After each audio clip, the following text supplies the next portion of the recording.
So in this example, we are also looking to solve x and get that by itself. Now, this one's a little bit different because we can see that right off we have x times x, and that's going to give us an x squared. So this tells us this is going to be a quadratic equation, which is going to have two solutions. There are different ways to solve a quadratic equation. You can factor, you can complete the square, you can use the quadratic formula. The quadratic formula is x equals negative b plus or minus the square root of b squared minus 4ac all over 2a. Now, in order to complete this equation, you have to get your equation into standard form. Standard form is ax squared plus bx plus c is equal to 0. And then you compare your equation and you figure out what a, b, and c are, and you plug them into the quadratic formula. So in order to get to the point where we can do that, the first thing I'm going to need to do is distribute the 6x to both terms. So I'm going to get 6x times x minus 6x times 5 is equal to negative 25. Now, I could have done some math in my head here, but the more steps you show, the easier it is for you to figure out what you did wrong and for others to figure out what you did wrong.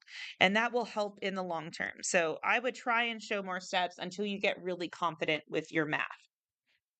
So I have 6x times x. That's the same thing as 6 times x squared.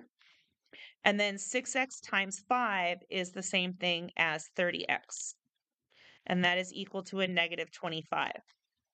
So now what I need to do is to get into standard form, I need it to equal 0 on the right. So I'm going to add a 25 on both sides. The 25 on the right is going to cancel. On the left, I get 6x squared minus 30x plus 25 is equal to 0. The next thing I want to do is figure out what a, b, and c are. So a is the term in front of the x squared. B is the term in front of x, so that's the negative 30. And then c is our 25. And I want to plug that into my quadratic equation. So x is equal to negative b plus or minus the square root of b squared minus 4ac all over 2a. So I'm going to need to plug in. Notice that there is a plus or minus. That means there's two solutions, one where it's a plus on top, one where it's a minus on top. So I'm going to plug in first. I'm going to get x is equal to negative, and then b is negative 30. So I'm going to make sure to put that in parentheses so I don't make a sign error. And then I get plus or minus the square root of b, which is negative 30, and it's squared. So that whole thing is squared. So the negative is going to disappear. Minus 4, a is 6, and c is 25. And that is all over 2 times a, and a is 6. Now, you could plug this into your calculator as is, using a plus on top, doing it once and getting an answer, and then doing it a second time, this time using the minus. So if you wanted to do a little simplification ahead of time, you could. I do caution you not to do too many small calculations where you have to do rounding.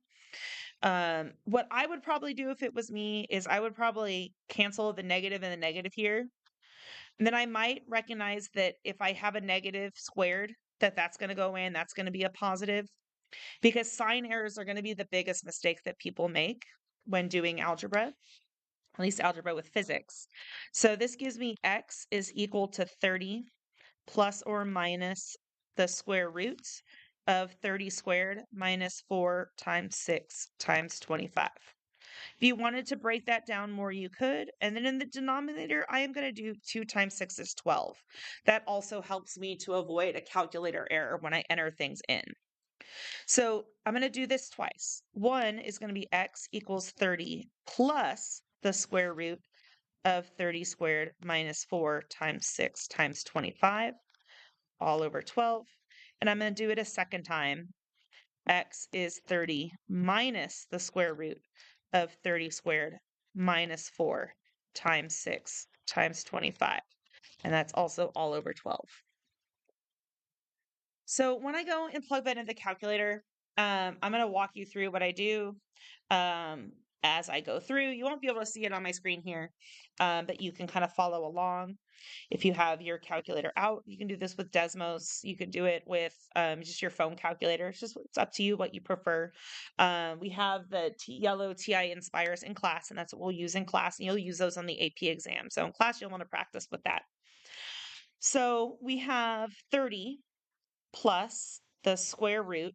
I'm going to do 30 squared minus 4 times 6 times 25. And I'm going to make sure that that's all done and answered. And then I'm going to divide that answer by 12. And I get in the calculator 3.9433756. It just goes on. Now, I don't want to write all of that out. And I don't want to leave it in some weird fraction form, which is what you might have in math class. What we do is we use significant figures. We tend to do 2 to 4 sig figs. That's significant figures, abbreviated sig figs.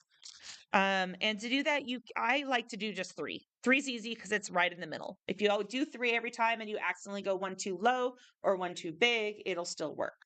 So I'm going to count 3. 1, 2, 3. You always start on the left.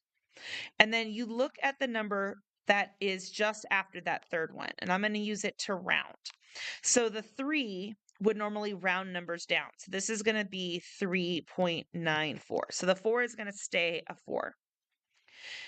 Now, if I plug in and I go back to my equation on top, I do 30 minus the square root of 30 squared minus 4 times 6 times 25. And I get an answer for that. And I divide it all by 12.